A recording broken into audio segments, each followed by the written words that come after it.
Grocery స్టోర్స్లో herbs అమ్ముతారు, especially produce సెషన్లో ఉంటాయి ఈ herbs. Organic herbs at best price అని చెప్పాలి. అండ్ చాలా హర్బ్స్ అమ్ముతారు, mint, basil, thyme, rosemary, lavender ఇట్లాంటివన్నీ అమ్ముతారు. అండ్ అందులో కొన్ని యాన్యువల్స్ ఉంటాయి, కొన్ని పెరినియల్స్ ఉంటాయి.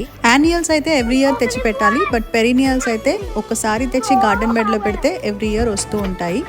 నేను గార్డెన్ బెడ్స్లో రోజ్మెరీ, లావెండర్ ఇంకా ఆరిగానో పెట్టాను. అవి ఎవ్రీ ఇయర్ వస్తూ ఉంటాయి. థైమ్ కూడా. వీటితో అడ్వాంటేజ్ ఏంటి అంటే దే కీప్ ద బగ్స్ అవే. చాలా స్ట్రాంగ్ స్మెల్ ఉంటుంది, సో బగ్స్ రావన్నమాట.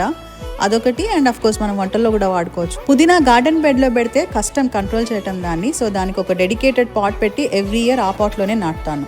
వీటికి మంచి ఆరోమా ఉంటుంది కదా, అవి కట్ చేసుకొని బొకేలాగా చేసుకొని ఇంట్లో పెట్టుకోవచ్చు. ఇల్లంతా మంచి వాసన వస్తుంది. మొక్కలు నాటడంలో పెద్ద ఎక్స్పీరియన్స్ లేకపోతే జస్ట్ ఈ హర్బ్స్ తెచ్చి పెట్టి చూడండి, మీకే తెలుస్తుంది ఎంత ఈజీయో మొక్కల్ని పెంచడం, ఎస్పెషలీ పుదీనా.